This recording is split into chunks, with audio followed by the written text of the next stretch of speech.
Okay, if you're here for knockouts, bad blood, and the best of knockouts, welcome to Flamingo Fight Talk. I am your host today, Kelby Cedarcliff, and with me is Derek Strom. Yeah, how you Hey. doing today? Oh, sorry, I cut you in a little early. We're bad at doing this thing live. Yeah. Good morning, everyone. Welcome to Flamingo Fight Talk. My name is Derek Strom. I'm taking over the intro now, buddy. We are coming at you for our UFC Winnipeg post show. What a night in Canada. Oh, how was that, buddy? What a great night of fights. Man, it was actually a really solid night of fights, especially on the main card. We had a lot of fights that went to decision, but they were all bangers, man. I mean, I'm just still mind blown. It's still upsetting me about the whole Gilbert Burns thing with him not getting one more win, but man, kudos to Mike Malott, man. He is a savage. He kept the pressure on, even when Gilbert Burns was coming at him with everything he had with those nasty overhand rights, and then every time he even tried to take him down. I mean, Mike Malott, what, stuffed him seven, 8 times throughout the fight? What, two in 2 rounds? Stuffing Gilbert Burns that many times and not letting Gilbert Burns get you to the ground at least one time? That's incredible. He's going to make a pretty good run for it. I mean, Canada really might have their next future star. He might not be the next GSP, but hey, we shall see. Yeah, he's no GSP, he's no Rory. So, as far as Canada's next big star, I don't know about him. I think Eamon Zahabi still might have that one. He's definitely still Zahabi's closest to a title, and he's fighting on the White House. But Yeah. we're talking about Winnipeg today. So yeah, let's get into the main event. Let's just right off the top. Retirement. Let's, I guess, start with the big story there. Gilbert Burns retires after his loss to Mike Malott. What is that? Was that five in a row? Yes, that is five Yeah. in a row that he lost. Yeah. Bilal Muhammad, Jack Della Maddalena, Sean Brady, Michael Morales, Mike Malott. Oh, 5 wins, sorry, 5 losses in a row. You know, he's old. He gave it to Usman in that round one of his title fight. Almost took it from him. And he put up after that he put up that great fight against Khamzat Chimaev, the first fighter to test the now middleweight champion. So Gilbert Burns and so many other fights going all the way back to his lightweight career lightweight career. But here he is now, and no disrespect to Mike Malott. He, like you said, there's something going on there for sure. yes. But Mike Malott is by far the worst fighter that, or least best fighter, let's say it that way. The Yes. least best fighter that he's ever lost to. They are guys all championship level fighters, all near contenders. Mike Malott, that he just entered the rankings. And hey, welterweight stacked, fair enough. But that's kind of where it ends up there. So, and you said yeah, Gilbert Burns, he woke up that dog in him. He did go for it. He was trying to get takedowns, trying to land damage.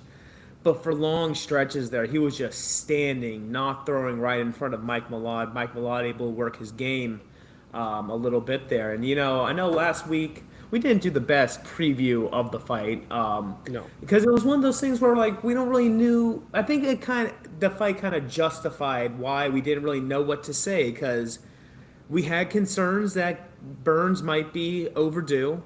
And we really just don't know how good Mike Malott is. And hey, he can put down the veteran Gilbert Burns, but in his retirement. But how good is he really? It's a tough one. I don't know how many answers we got, but we know Mike Malott is now on his welterweight title run.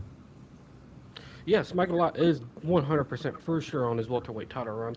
I think if they give him one more high profile fight, I mean, a guy at least maybe in the top six, top seven, they might be really considering throwing him up there into the top dogs. But I'd want to at least see two more fights from him, is what I would do if I was a UFC. Not really put him on too fast of a pace, but like you were saying earlier, it's Gilbert Burns' last four fights were to straight dogs. I mean, he lost to some really, really ex champions, ex Oh yeah, top I ranked mean, people.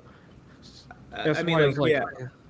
I know we did this last week. I'm not gonna go back too far, but Yeah. yeah, in 2021 he loses the title fight to Kamaru Usman. Yeah. Then his next loss, he comes back and gets a win over Stephen Thompson. But his next fight, calms out Shemaev. It was fight of the night. He gave it to Shemaev. I think the first guy to take Shemaev to decision. Yeah, he And then actually yeah, outstruck Shemaev and had a higher striking percentage than Shemaev. But Shemaev got him down to the ground twice, and that's what ultimately the judges gave it to Shemaev. But if you rewatch that fight, you can honestly almost make an argument that was Shemaev's possibly first loss. I still think Shemaev did definitely just slightly edged it out. I think But he I edged mean, it, but wow. he Burns took it to him. And then Yes. yeah, like Burns, he beats Magny and he Jorge Masvidal. Yeah. I completely forgot that fight even happened. Actually, to be honest, but yeah, and then Bilal Muhammad, and like just that run of losses, and now Mike Malott, a guy that wasn't ranked, has beaten him, and beat him brutally. He just, you know, Gilbert on the ground in the corner, Malott over him, winging hooks on him. Got Herb, gave him the stoppage, and I gotta say, great finish by Mike Malott. He did show that determination in the fight. He showed the pose. I mean, this was UFC Winnipeg. You know what I mean? They went back Yes. to Canada. The Canadian fans always do good for their guys. You were saying he's no GSP. I said he's no Rory. Canada, they've been missing their star. Again, Eamon Zahabi's out there in bantamweight division. I think he's number 6, number 5 Yeah. on his way up, fighting on the White House, trying to get his title fight. I think he's now starting to take off the former champions. But Mike Malott saying, "Hey, I'm here too," Yeah. and a big win over Gilbert Burns. Massively. Do you want to Let me talk say, about Burns's retirement or not quite yet. I do Malott's want future to. fight? I want to talk about just to give a beautiful shout out to the Canadian fans. Anytime the Canadians were out there swinging, they were on their side the whole entire fight.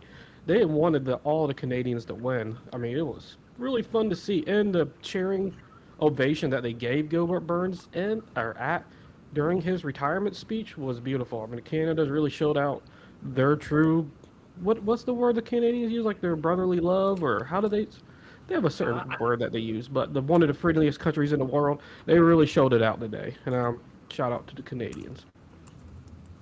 Yeah, no, the Canadian fans are always great. Yeah. Like they really are, and it's one that like I don't know if it's brotherly love. I mean, yeah, they root for their guys. It was actually funny. We'll talk about it later in the Jai Herbert fight. He gets it done um, over one of their guys, Yeah. and he's Yeah. like, "Come on, man, don't boo me. That was a good fight. He's really good. Like, come on." And they're like, they gave him like the begrudgingly started clapping. It was like that was hysterical. It was. Let's talk about what do you want to see from Milan in the future. You said they don't want to rush him. Well, hey, let's look at the rankings. Um, Gilbert Burns was ranked 11. Underneath him, Michael Venom Page, Aros Medic, Daniel Rodriguez, and Colby Covington at 15. Immediately above Burns is Gabriel Bonfim at rank 10, Joaquin Buckley at rank 9, and Leon Edwards at rank 8. I don't think we should even go past that. So what are you thinking in the bottom half? Who do you like Malak going against? Um, Joaquin Buckley needs another win after losing to Usman in the last fight, and I really think Buckley and Malott would be a fun, action-packed fight. Both high-end stand-up games, very electrifying fight. I'm really leaning towards the Buckley fight. Yeah, I mean, and like I kind of like that. I mean, let's look at this 4-fight win streak that Malot's on. So his only loss in the UFC is to Neil Magny. He comes into the UFC, back in 2022, gets gets a win, gets some perform of the night bonuses, early finishes, loses to Neil Magny. Okay, Neil Magny's the gatekeeper. This guy is not ready, so he gets back in there. Beats Trevin Giles, finishes Charles Radke, beats Kevin Holland. Now that fight was kind of weird, and there were a lot of groin strikes that Malott was not penalized on. So maybe Kevin Holland should have actually won that fight. But regardless, the record's the record.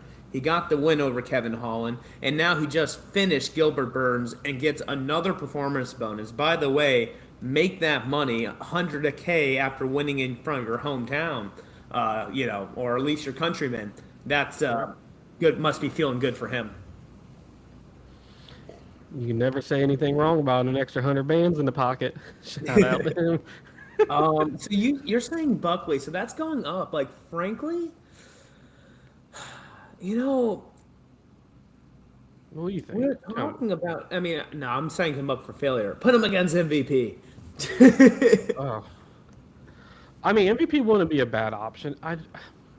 We don't have the MVP of the old, but MVP is still savage, man.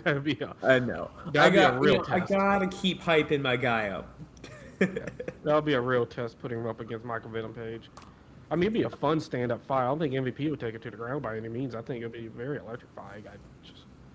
Oh gosh, I mean, I don't know. Mike Malott looked very, very good in He that looked fight against good. Gilbert Burns. He needs to put. He was absolutely showing Gilbert some respect, and I mean, you should. Gilbert's dangerous. He is a dangerous fighter. Yes. But you know, he got the job done. Let's transition off that. Great win for Mike Malott. Congratulations to him. But Gilbert Burns retires, and I know we already kind of talked about his career, but I just think one more time, I'm pretty sure he's going to be going into coaching now. Thank you, Gilbert Burns. What a career. Thank you, Gilbert Burns. Thank you, That thank you. Man, I can't wait to see, I can't wait to see him coaching because he has so much knowledge and we talk about these Brazilian guys sometimes, and Charles Oliveira is right in there too. Just these dual threats, dangerous, dangerous submissions, and lethal power in the hands. Yes. And there's they can wrestle, they can body lock, they have great boxing. It just another one's retiring, and there's not a lot of guys like Gilbert Burns. So again, thank you for your career, and that was awesome. Yes, Let's thank you get for into your the career. co-main, unless you have something else to say. Nope. Just one of the best dual threats to ever stepped in the octagon. All right, getting into the co-main event, buddy. When I told you initially, I ended up watching the main card. But when we were texting last night, you're like, "Oh, so I'm gonna watch the main card. Derek, what fights do you think you're watching?" I'm like, "Oh, I'm definitely the main event. Probably just the co-main." I ended up watching the main card, but I wanted to watch that co-main because Charles Jourdain versus Kyler Phillips. I knew that was going to be a fight. Yeah. I didn't expect fight of the night. Easily the best fight on the card. And that's no disrespect. This was a good card. Oh my God, what an amazing fight. I was so happy with that. Charles Jourdain gets the unanimous decision win, 2-3 rounds for him against Kyler Phillips in a grueling fight. High pace. And these guys, neither one of these guys are a ranked bantamweight. Isn't that wild? Yeah. Very wild. We were going back and forth on who won which round. Yeah. What was it? Cal Phillips for sure won the first round, but I definitely gave it to Charles Jourdain for the last two. It came back a split decision, correct? No, it was a unanimous decision. It was a unanimous decision? Okay, so I agree with them unanimously. But it was very, very close on that third round. I mean, you really could have gone in either way. So just on that relentless pace and just moving forward determination by Kyler Phillips, I mean, there's an argument. He absolutely won round one. Round two was super close. Yeah. And frankly, you could make an argument for round three. I think Charles Jourdain did work in round three. That's easily probably his best round. I mean, Phillips was gassed by that point, but he still kept going. But I was also saying, so I could see 2 or 3 rounds for Kyler Phillips. I could also see the back to round 2 and round 3 for Charles Jourdain. Wow, what a great fight. And just just the constant attacking the chin, attacking the neck with the submissions just slowed down Kyler Phillips constantly adding into scrambles, having to respect Jourdain's submission ability, Yeah. and well, not backing away from the ground game either. And you know, Jourdain constantly scramble, hitting up the submission, working back up to the feet. Okay, we're back up to feet. He's walking forward, going forward, constantly making it wild, throwing flying knees, jumping body switch kicks. The boxing's great in that fight. It Yeah, was, Jourdain's a problem, man. He is yeah. a problem. Well, it becomes a problem when you're taken down 7 times in a fight, and he must have gotten back up all 7 times within 30 seconds. His ability to be put back on his back starts going back from the guy being able to put his hands in the correct positions to establish a base and then shoot up from his base, and then able to turn around, twist, break the hand control on Kyler Phillips, and he kept doing it every time. And then uh, those flying knees threw me for a loop sometimes. He did Yeah. get caught on one of them, which was Especially in scary. that last round when there's a minute left, he throws like 3 of them. I go, come on, please get one of these. And 2 rolling thunders at the end of the Yeah, rounds by Charles Jourdain as well. yeah. Wild man in there. He almost connected on that last Rolling Thunder. Yeah. That one It kind tickled of his hit the face. shoulder. It kind of hit the shoulder, not quite the chin, but oh, that was Yeah, scary for a second there. Just yeah, landing it is like praise enough. yeah. Um, yeah, and you know what? Let's hats off for a minute. The game plan of Charles Jourdain. Yeah, he had the constant forward pressure, the great scrambling, but the body kicks, especially in those round two, those teeps into the middle when Kyler Phillips is trying to move forward, just drained the gas tank of Phillips. And you definitely saw it going into the end of that second round, third round.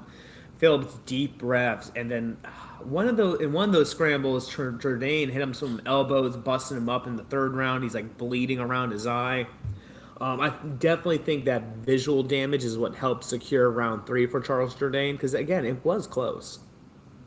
Oh, it was very, very close. Yeah, that round three definitely submitted the win for him. And just shout out Charles Jourdain. You keep doing that, you're gonna have a very good UFC career. That was And amazing. so you want to know what I want next? Is I want him to fight a ranked opponent. And yeah, Charles Jourdain, he's one of those guys like. Yeah, I'm going to tell you his record. And he's a problem. He's great. Like he is one of my. When it comes into that like tier of like unranked fighters, Yeah. he's one of my favorites. You know what I mean? He's always fun. I think he's always fun. I like his fights. They're always good fights. But he's 9-7-1 in the UFC. His losses are against good fighters. His last one was a knockout again, lost to John Silva, but now he's on a 3-fight win streak. He's also lost to other guys like Nathaniel Wood, Shane Burgo, Sean Woodson, Julian Erosa, Andre Feely. You know what I mean? So like he loses to names, but they're not the highest level names, which is the problem. So Yeah, he's one of those guys that the UFC knows that he can't be I mean, not put away, but they can't just like get rid of him. I mean, when he goes on those losing streaks and he's a loses good badly, fighter. he's just a He's great overall fighter. It's any day of the week he could beat anybody, and then any day of the week he could lose to anybody. Yeah, the problem with him, and like he definitely has a ceiling. You know Yeah, what I mean? He doesn't carry a ton of power. Like yeah, he has a ceiling, and you know what? It's unfortunate for him is he happens to be a bantamweight, and bantamweight is the most stacked division in the sport. And it's like just the most elite talent is all at bantamweight, and we love our lightweights too, but bantamweight's wild. Bantamweight gets stacked throughout the whole ranked. Uh, What do you think? Put him against Patricio Pitbull, that's exactly who I was thinking of too. even though he's coming off a loss, or do you put him Yes, against Aaron Pico? either or totally would work. Aaron Pico or Patricio Pitbull. I'd be excited for either fight I equally. th- I I would Not, actually I think like Aaron Pico versus Charles Jourdain. Pico should win that fight. He is yeah, technically more skilled, but Jourdain's going to bring it to him. And yeah, you're going to have a guy you should be able to beat, but it's going to bring hella pressure to your face. I kind of like that fight. Pico has the wrestling, but Jourdain, hey, he might implement a similar game plan. So let's. And Pico has had gassing issues. Charles Jourdain put on a hella pace. And you know what I was saying, texting when we were talking about back and forth? I wish that was a 5 round fight. I don't know if you can make Jourdain a main event, but frankly, if there's one good thing about this era of slop UFC fights and shallow cards, is you can do an Apex main event of Aaron Pico, Charles Jourdain. Oh, easily you could definitely do a apex of it with yeah, with Pico and Jordan. That's 100% accurate. It'll be a barn banger. Yeah. How do you feel about Kyler Phillips? Obviously a loss, but still a good fight. Um, where do you want to see next from him? I want Kyler Phillips to take a little bit extra time off, get his. I want him to see if just keep work. If he wants to try to keep taking people down like he was, I mean, would he try to attack him 13 times takedown attempts, 12 takedown attempts? It was actually insane. If that's what his game plan is and he's going to keep using that game plan, you have to be able to keep the people to the ground. You definitely need to keep working on your ground game, especially if that's what you're going to rely on and you're doing that against a and you don't want to stand and bang against Jourdain, you're going to have problems going up in the rankings. Yeah, I mean, well, and like that's the thing, going into the fight, I was going to say, like, frankly, I think Kyler Phillips kind of has the higher or had the higher ceiling over Charles Jourdain. You know, Yeah. excuse me. Um, Here, let me actually go back and look at that really quick. So yeah, Charles Jourdain, 6-4 in the UFC. His 4 losses. By the way, he only loses by decision. Oh, wow. He does not get finished. His losses now are, um, oh, oh, back in 2021 in a fight of the night against Julian Paiva, I think it is. He Yeah. lost majority decision.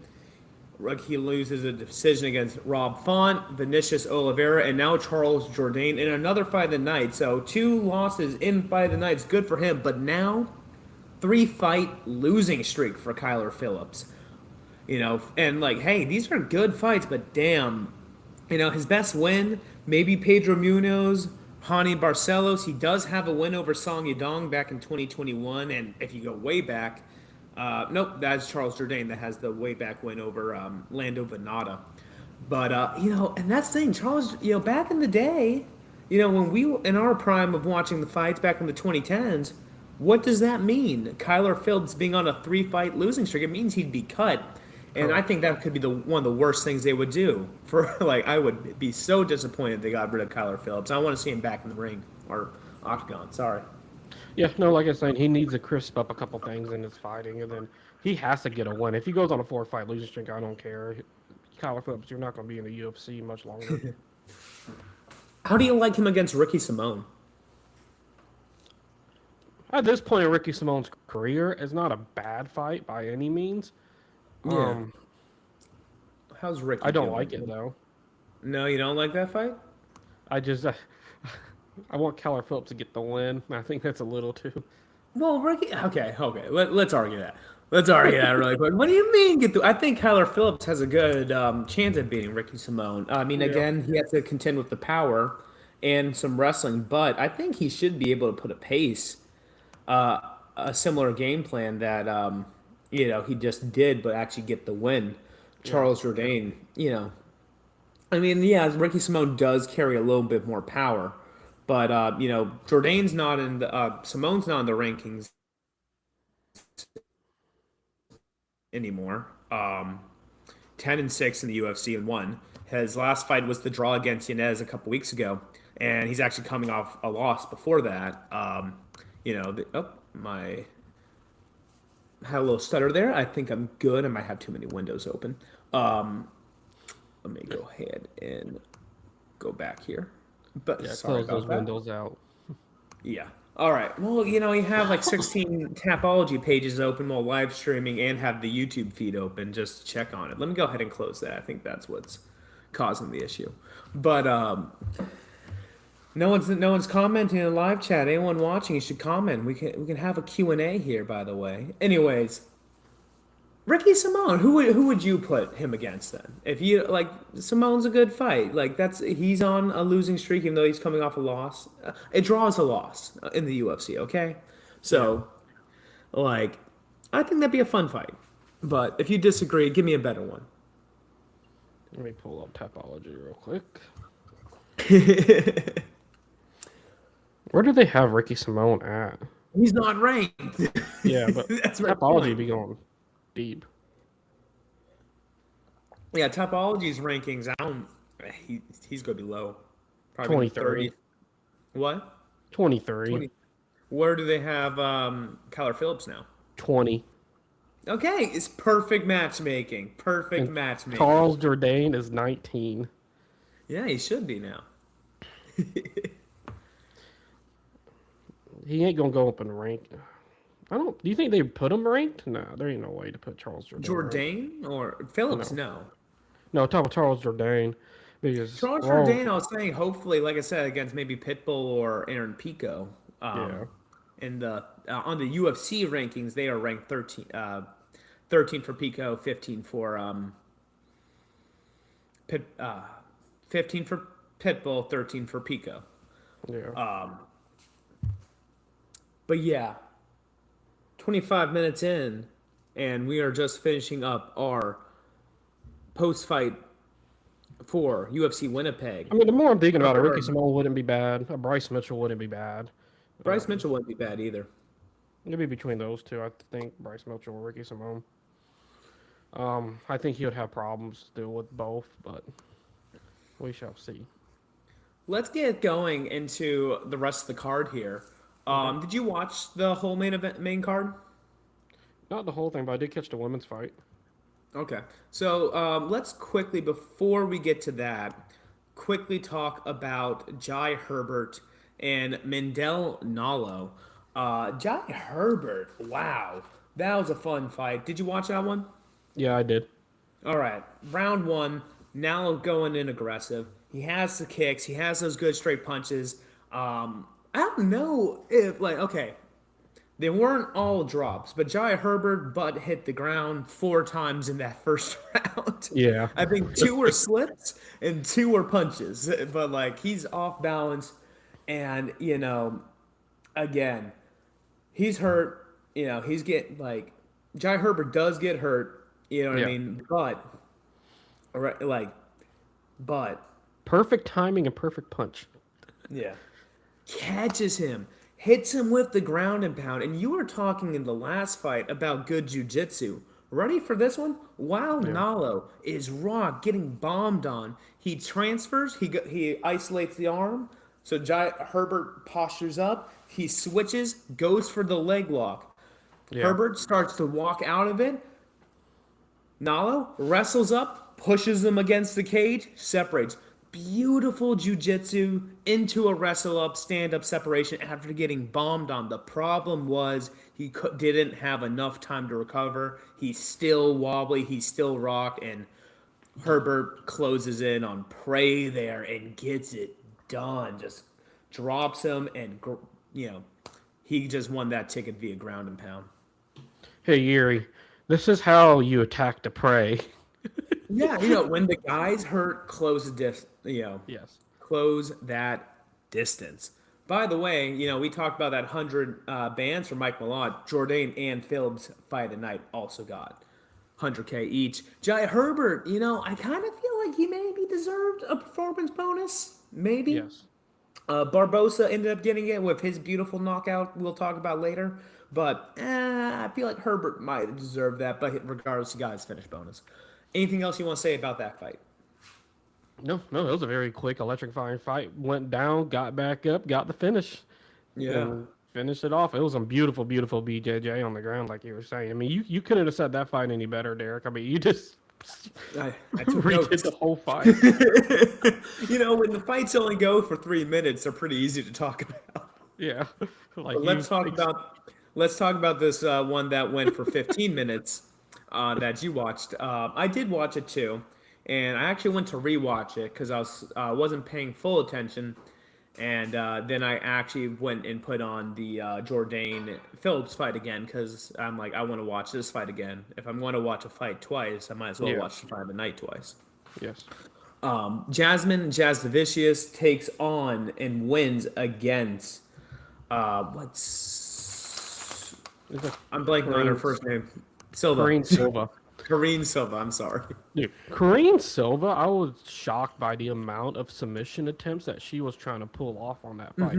She got very, very close throughout the whole fight, but Jasmine kept getting out of it, kept getting stood up, and just kept throwing the punches. And honestly, she even took her down a couple times, got the takedowns against her too. It Yeah. was a pretty good back and forth fight. It was one of those, it was a really fun women's fight. It was a good fight. I don't want to take away from that. Definitely a grappling clinic on that one. Yep. And yeah, it was kind of the classic thing. You kind of, anyone could tell that Jasudavicius was going to go in, top pressure, score some striking on top, wrestle.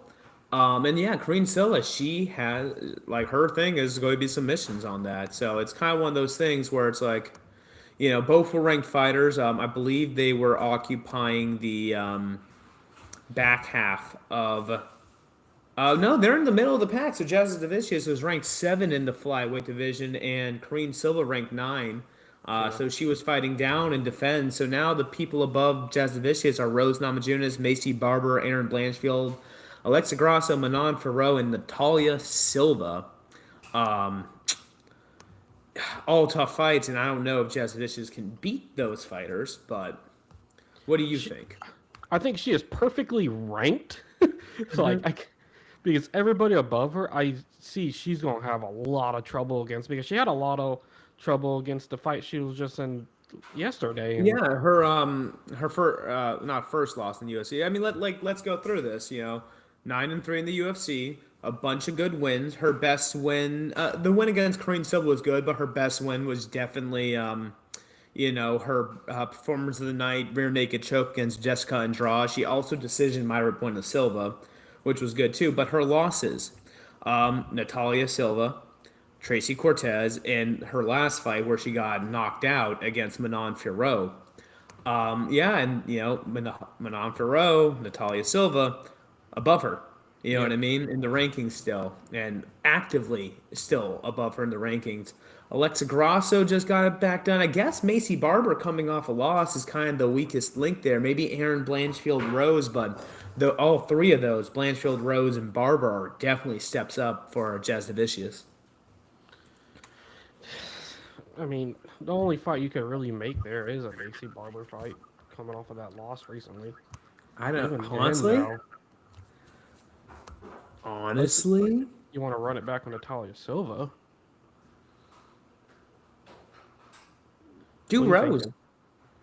Do Thug Rose? Yeah, yeah. Let's look at here. Let me pull up Rose's thing really quick, because Rose is going kind of back and forth at flyweight here, hasn't she? You know, yeah. So she lost to Sparza, moved up back in 2023, loses to Moreau, wins against Ribas, wins against Cortez, loses against Blanchfield, beats Maverick, loses against Silva. So she's kind of in the back and forth thing. So yeah, maybe Rose should fight right. They're right next to each other in the rankings. I think that and that could actually be the big. That could be the next. That could be a breakout performance, and again, that could be a co-main event, or probably a co-main event. It'll definitely be a co-main event for sure. Thug Rose brings some of the most value out of the women's division for her name value. Yeah. Anytime you have Thug Rose, people love watching her, and it'll be Now a that fun might fight to be see. a Rose versus Jasudavicius. That could be a boring fight, to be fair, because if Jasudavicius cannot get Rose down, then Rose is going to jab her face off Yeah, for 15 minutes. yeah. Maybe she gets the job done if Rose gets back in there, but most likely it's a tough fight. But you're at that point. You're in the bottom 7. You got back that win against one of your top. Coming off a loss, get right back in there, take out a former champ, just like you did on Drosh. That's the way to let bygones be bygones and keep going towards that title fight. Also, we're talking about Canadians. We threw Zahabi, we threw Milan in there. Jasudavicius in the women's division, I believe, with Jillian Roberson, are absolutely the 2 top Canadian women right now in the UFC. Sorry, my dad was texting me. Yeah, you're definitely not wrong with that at all. It's a fun time for that division. But the one thing I always have problems with is they always have to rerun so many fights in those top women ranks. Well, when you got a champion like Yeah. Valentina Shevchenko, that's just going to slap everyone back down except for Amanda Nunes and Alexa Grasso that one time. It's Yeah. kind of hard, you know. These people you get put back in rotation. Yeah, you really do. You really do get put back in rotation. It shows the dominance of the best women's fighters there are. It's insane. Yeah, I mean it really does. Let's anything else you want? Again, great fight actually, but you ready to move on to what was this? Was this the last fight on the No, Gage, yeah, on the main card? Gage Young, G Money. any young boy. I did. I guess I did watch the whole main card because I watched this fight too. I guess I wasn't paying attention how much I watched. Um, So I did Gage. score this. I did score this round because I know it Yeah. was a split decision. I heard it was a little controversial. So I actually sat down and scored this fight because I didn't watch it through the first time. I missed it, and then I Yeah. sat down and actually watched it. So, what was your takeaway? Who did you score it, and how much do you like G Money? I think G Money is a true gangster through and throughout. 25 years old, youngest fighter on the card. Yeah, no, for him being the youngest fighter on the card at 25 years old, and what he did to Thiago Moses wasn't like a complete obliteration by any means, but Keep throughout going. the I'll be fight, right he back. kept the pace up on Thiago Moses. George G Money Young is one of the next up and coming stars, in my opinion. He's going to have a great time in a stacked lightweight division, and this is a great win for him. I mean, what? I mean, he connected on over 130 successful punches at a. It has to be like above a 50% connection rate. Anytime you go above 50% striking rate, that's a great thing for a UFC fighter. And for him to do that at the young age of 25 and be able to keep that pace on Moses, I mean, I don't understand why there's even any controversy on this fight. He won the fight fair and square, and I just don't. Yes, I mean, Thiago Moses did try to take him down 15 times, but he only successfully pulled that off twice. I mean, come on, people. So, okay, let's talk about this fight. So, it was definitely a tough fight. So, I could see two rounds for Moses. Rounds one and two. Yeah, Round three, absolutely Young won that. So let's talk. Let's go through round one. Okay, so let's talk about actually first. Thiago Moses. This was his weakness in this fight. Ready? go ahead. He was not throwing. No. He was relying, and he definitely had the grappling advantage, and that was on full display in that first one. Gage Young, great initial takedown defense, and that takedown defense, carried him through the rest of the fight too. But in that, second, third attempt Thiago Moses had when he did actually get Gage Young down, you know, shortly after he gets the back, he's going for twisters, he's going for anacondas, he's going for executioner chokes, dangerous submissions. But turns out that's all Thiago Moses really had for him. Except that's not really the case because in the last 40 seconds of both round two and round three, he was throwing, which means he could have done it the whole time, but he chose not to stand in the pocket and throw it all, which allowed Gage Young to win on the feet Yeah. in a fight that I think, was outskilled in. Yeah, he totally was outskilled in that And fight. and he should be outskilled. He's 25, 3 fights in UFC, going up against a 15 fight veteran, I want to say, in the Yeah. UFC. So of course he is, but it was on full display. He got Yes. lucky with that win because that was a bad game plan by Moses. Yeah, he did get lucky on that plan, but hey, Thiago Moses, you should have had a better game plan. Honestly, you're a true veteran in the game, and your team should have did you better on that one. I'm sorry.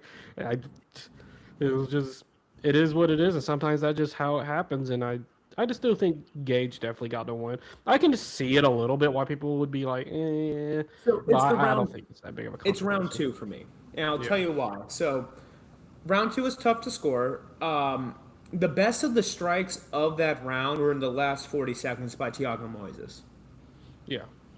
Now, Gage Young tripled the output in that round. You know what I mean? It was like 45 strikes to like 14 strikes. Yes. Significant, not total, or I Yeah. think total and significant, whatever it was. Um, he completely outworked in round one and blocked all the takedown attempts in round two as well. Sorry, in round two, outworked him with the strikes and blocked all the takedowns. But defense is its own reward. You don't get rewarded for takedown defense. You just get to keep the fight where you want it to be. It's not points. No. Because of that, when Thiago Moises does start throwing at the end and landing those hooks, actually hitting Young, it's like, well, Young hit Moses more but didn't really do anything, and Moses bombed on him for the last 30 seconds of that fight, or Yeah. that round. So it's like, to me, it can go either way.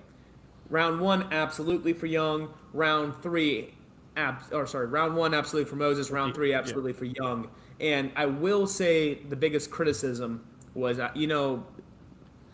three stand-ups in round three because Young didn't want to go down the ground. That final time stand-up, he starts dancing a little bit above him. What did you feel about that? Paul Felder seemed annoyed, so he said, "Get in there and hurt him." What an idiot! When Was your Felder nickname, there? I'm when, pretty sure it was Felder. yeah, I mean, true veteran of the game, Paul Felder. Shout out Paul Felder. But Shout out Paul Felder. G Money, man. I mean, it comes with the nickname. This is how he is, and he's going. I feel like it just. What else do you expect from that man? Yes, he should have. He should have did what Paul Felder did. I don't disagree with Paul Felder by any means of this situation, but he's putting on a little bit of a show, and I've always He was enjoyed it. putting When on he puts on a bit of a show. So it what wasn't I that think bad. There's been a lot worse. it wasn't that bad. It wasn't that bad. But I will say this. I think it was smart that he wasn't engaging on the ground against the far better jiu-jitsu guy. Very smart You know, game plan from that him was doing smart. Yes, just let him stand him up. Dropped him twice. The third time he really hurt him though, and he Yeah. bombed on him a little bit, and then he backs up, and then he kind of showboats, and it's like okay, but there's only like a minute left of this fight. Yeah. You know what I mean? And so maybe he thought for sure he won round two. You know what I mean? And he's playing it safe at that point, showboating and like I just hurt and dropped him. I definitely won round three. I outworked him round two. Maybe in his mind he completely for sure won. That is what ends up happening. You said that's kind of how your opinion of the fight too. So you can have it. But that was a close round two still. Yeah. And you just like you know, you could have got a finish, your first finish in the UFC, I'm pretty sure, right? I don't think he has a finish yet. Yeah. I don't Or, think he has a only a couple fights in, the UFC. Definitely the biggest stage he's been on the UFC. He was on the main card. Yes. And it's like, you might have lost that fight on the cards, and you definitely screwed up getting the finish. Which, who knows if he would have got it. But that showboating there is kind of like, well, you know, like maybe not the smartest thing to do if you could be down 2 rounds. It definitely shows the inexperience of him and it shows his age there. That is. I do think it gave Moses time to recover too, which allowed him to again last 40 seconds throw wild shots in that round where it's like, hey, if you just kept hitting him or just back up immediately, stand him up, and just go right back to hammering him, you might have got the finish. Moises is clearly tough, and he was trying to survive. It's hard to finish a guy trying to survive. So Yeah. This is one of those fights as well because you literally see the digression throughout the fight. Moses start off really, really strong, got kind of iffy during the second round, and then it was a little bit more of a fall off for Moses throughout the end of the fight. If that fight was any longer, a 4 or 5 round fight, I think G Money definitely would have gotten it. Well, He definitely. and had that's more the thing, funny, right? The veteran was gassing, and Yeah. he threw all constant wrestling, constant submissions that first round. That's going to tire you out. He's 25. He's not supposed to get tired easy, but he fought at a good pace. He had a reverse wrestle, counter wrestle that entire first round too, and survived those submissions. So he was getting tired as well. And you know what? What I will say is, for a guy with only 3 fights in UFC, he's showing perfect 3-round cardio. And if he just keeps going, he's going to be able to set a pace on guys in a couple years. Oh, well, 100%. He'd definitely be able to set a pace in a couple of years, especially the stamina that he showed in this early on in his career in the UFC. Shout out to Gage Young. Um, Shout out to Gage Young. do you think we have a point system problem in the UFC? Do you like the 10-9? Because there's been a couple times, even throughout this podcast, that we're arguing against this almost. Not, we didn't say anything about 10-9, but Yeah. we do have like The a, like it's 10-9. hard to like give a correct point value per round for these fighters and understanding how much value do you put on the ground game, how much value do you put on a stand-up game, how much value do you put on pressure, non-pressure.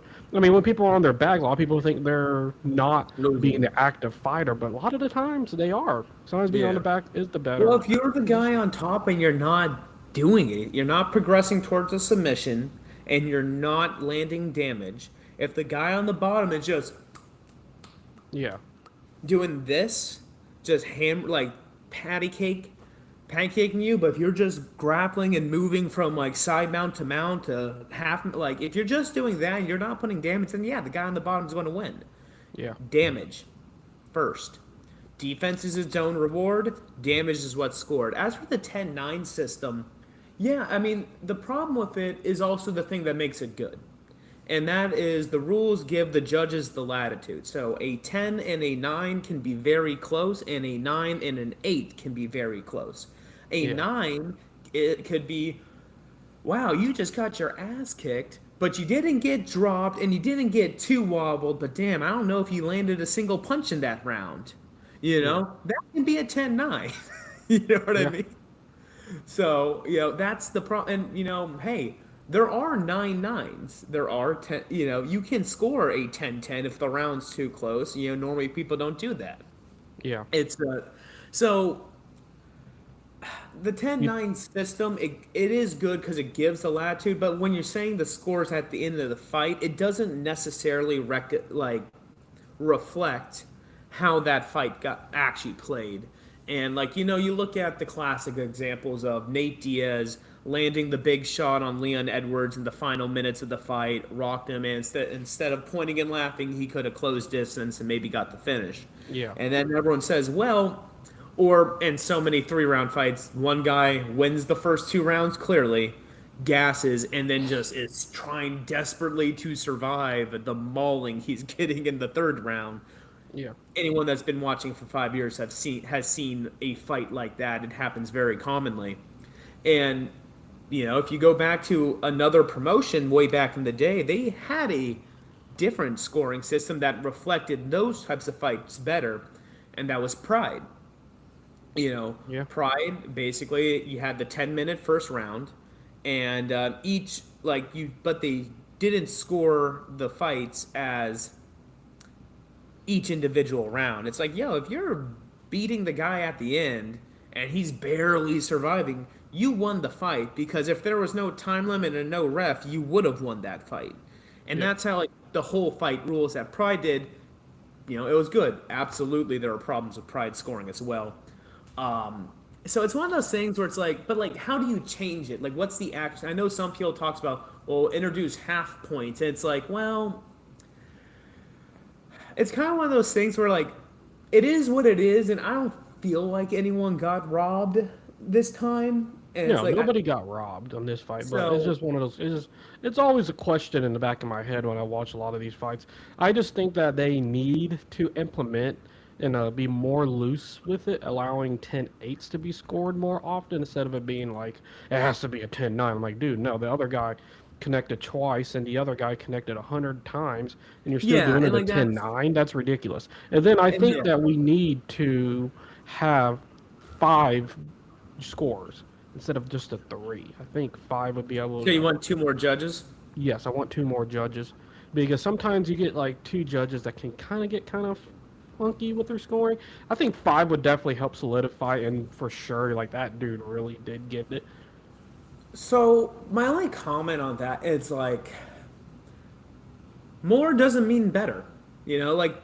For example, what you just said, if 2 of the judges kind of give me a crappy scorecard and one gives a good scorecard, well then, hey, the extra 2 judges hopefully would give the same good. Well, what if you get 4 crappy judges on a thing? It's like, just because there's 2 crappy judges doesn't mean there can be, oh, you do it to 5. Well, what now if there's two good judges and three Yeah. bad judges. You know what I Yeah, mean? Like, you never ever be it able to doesn't get necessarily rid. fix the problem, in my No, opinion. there's no true way of actually fixing the problem because it is in the people's hands, and people make errors and people make mistakes and people get distracted. They might get distracted on the ring girl, maybe flirt with her a little too much on the side. I don't know, but I do think that more judges will definitely like.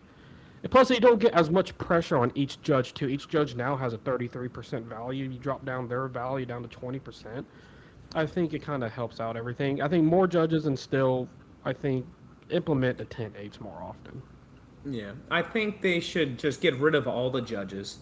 They should put Dana White above the octagon, sitting on a throne, and at the end, they just fight for 30 minutes straight. No, get rid of the ref, get rid of the corners, get rid of the time Yeah. breaks, and just Dana White just sits there, and he goes, "Yay or nay," Yeah. and that's how we decide the fights from now on. I think that would be the preferred method.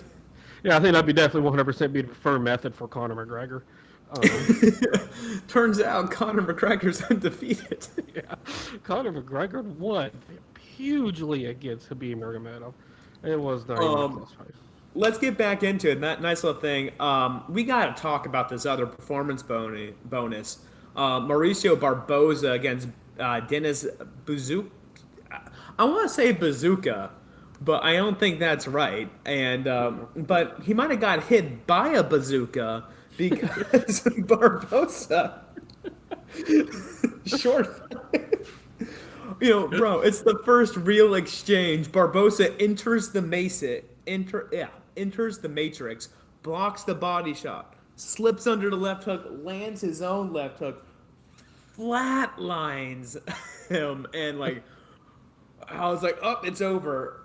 If you go on Twitter, social media, whatever, you're going to see that just timber. What a, what? I think it was like a minute. What a great fight. Yeah, I mean, what, 21 total strikes between both of them? Only 9 of them landed between both of them, and we got a KO. That's always a beautiful day in the UFC when you just get it right off the bat. You get Barboza throwing the knockout bombs. It's always a fun day. It was. Different We have Barboza. It's not Edson Barboza. It is Mauricio Barboza, but still, Yeah, shout out to Mauricio Barboza. Barboza. So here we are going down into the prelims. Are there any other fights you want to talk about? I do got a couple I want to shout out, but anything you got to say on the prelims, or are we about done here? I think we're just about done. If you want to just give your two shout outs and we can end it. It was actually three, but I'll be quick. Okay, go ahead. So let me look at their names really quick. Robert Valentin gets the round one rear naked choke against Julian LeBlanc. Another great fight, fast fight. Basically, Valentin walks down LeBlanc, 3 solid leg kicks, backs him all the way to the cage, lands the knee, hits the takedown, knee to the body, hits the takedown. Um, you know what I mean? And then just gets to work, grabs the body lock, gets the rear naked choke. Well, it's a face crank at first, wiggles it, gets under the chin, and then gets the rear naked choke. Easy win for him. He dedicates the fight to his mom, who passed away last fight camp. So, he needed that win. That was a great one. Let's go to the first fight of the card. John Yanez versus Jamie Raj. Great pressure from Siraj until he got timed and then blasted by a right hook from Yanez. Yanez's boxing is so dangerous. He starts stalking down Siraj and, lands a couple more hooks, couple more times. Faraj shoots the takedown. He catches the takedown, flips him, ground and pound with elbow over quickly. I think it was a little early. I think it could have gone a little bit more, but they stopped the fight and Siraj wasn't bouncing up too quickly. And you know what? I talk a lot of crap on the heavyweights, but I gotta say this heavyweight fight on the card. What's his name? Let's see. Gokhan Sarakam gets the knockout win over Tanner Boser, and I like Tanner Boser. He's a fun fighter, big heavyweight karate guy. I like the guy a lot. Never seen Sarakam fight before. It was a great fight for heavyweight, fast-paced round one. They were going hard. Bowser's a fun, tough fighter, man. Like you just like, but the problem is they're both just throwing these like wide loops. So Bowser's throwing these types of strikes, and Saracom's throwing these types of strikes. Neither one has their hands up. And I'm just looking the whole time, like, as soon as someone throws a right straight, they're going down. Yeah. And it was Saracom that threw the right straight first. You know, like, gets in the exchange, goes in the round. Round two happens. Bowser gets caught with the hooks. I'll be right Again, back. Keep talking. in that situation. Well, I'm about to head out. Well, I'll stay right here. looks like it's. How's the bread? All right. bread looks the good. sourdough didn't turn out well. You know, again, Tanner Bowser not sticking to the game plan. He was doing good with the leg kicks, got time, got blasted on the right straight, and Saracom got it done. And that is UFC Winnipeg. Yeah. Thank you for watching. And I don't think anyone ever talked in the live, so next time, talk to us. We would have done a Q&A, but no one was there. Yeah, next time, give us a talk to us. Thank you. We got about like another, I think 11 or 12. And now my wife's subscribers. laughing at my pad podcast. Yeah. Shout out to our other 11 or 12 follower subscribers throughout the other social medias this week. One of our biggest jumps in follower accounts this week. Shout out to everybody. And we got around 9,000 views on TikTok last week. Awesome. Our biggest TikTok week ever. All right. Well, I'm pretty sure that's it. And since this is a live stream, I can do a sign off. Thank you so much for watching. Go check out our next video on our preview for next week's card, Sterling versus Law, which will come out Wednesday, I believe. Yes, sir. Wednesday. Afternoon. Catch out our post show. Check out our socials. We'll have some of our videos. Thank you for watching. Peace.